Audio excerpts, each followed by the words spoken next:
Of course, my dear husband. Once upon a time, long ago in France, a rich merchant lived in great luxury with his 3 daughters. But the first daughter, though beautiful, was bad-tempered. The second daughter also was beautiful, also conceited.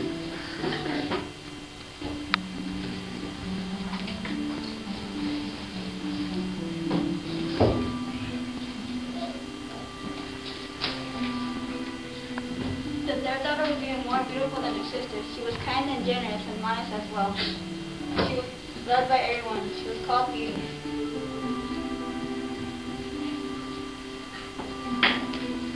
Come, children, and sit down. I have bad news that will set you off. We have lost all our fortune. What? Do you mean we're poor? No more shopping?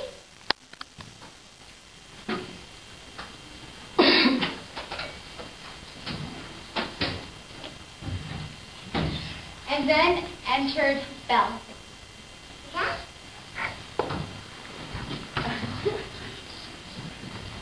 The executioner. Then he will have to wait. I must know what happens next. Belle found herself in the rose garden of the beast. Please, my gentle beast, do not die. I have come back to ask you to marry me.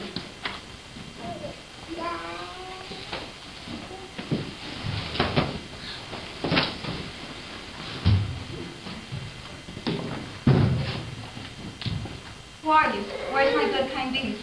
I am here, Belle. Because of your love, I am not here no longer. Long ago, an evil sorceress cast a spell and vowed to never regain my features unless a beautiful young lady would promise to marry me. And now clear. An aging king lived with his 5 sons and only daughter, Alyssa. Although his queen had long since died, he had tried to raise the princess to be strong and fierce, and the young princess to be kind and generous. One day, the king, but the queen was not satisfied at that. Fly far away from the kingdom and never come back.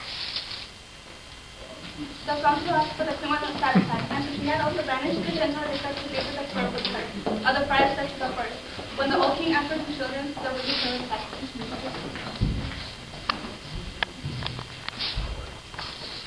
Your sons have gone up to do mischief, and your daughter never wants to see you again.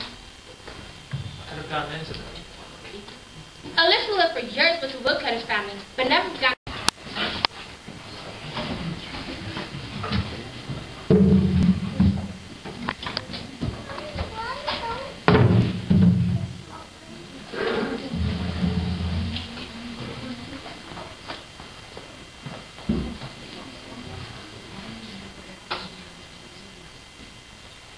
In Shahirizad, she would end the story at the climax and begin another before the next evening, making sure to end one tale and begin another before dawn.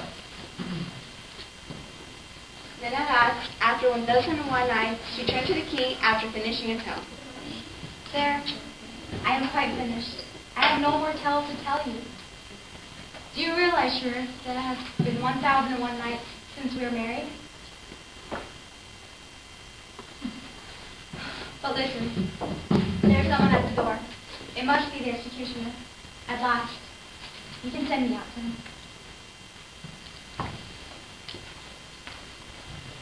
But instead of the executioner, in came Shahirizad carrying twin babies.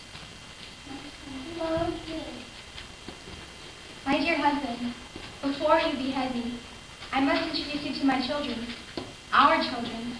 For in the 3 years we've been married, I have borne you 2 sons, but you've been too engrossed in my stories to tell.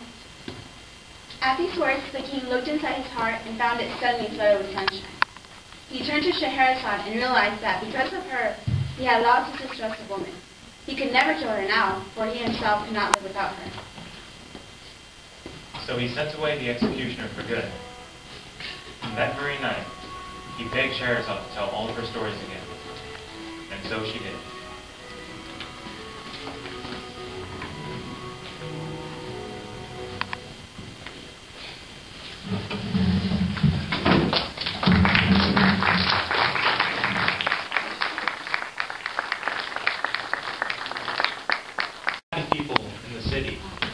The unhappiest was the Grand Vizier.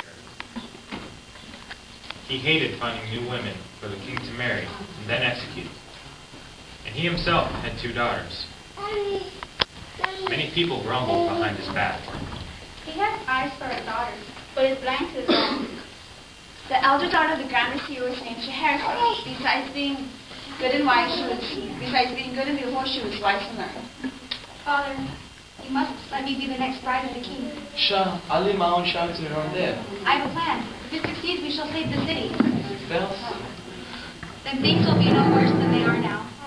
Father, I beg you to let me try. When he saw that he could not change her mind, he took her to see the king. Foolish man, do not expect mercy from me because she is your own daughter. You know my custom. It was my wish to be your bride, O king, not my father's. Then let the marriage take place. But remember, you will die like all my other brides have. I understand. But may I ask one small favor? I have a younger sister whom I love dearly. I should like her to spend the night in the royal palace so they may kiss her farewell before I die. You asked little enough. You may send for your sister. And so the sister Dunyazad came to the palace. Then the king and Shahirazad were married. When the bride kissed her father away, she whispered to him, Do not lose hope, dear father. Do not fail.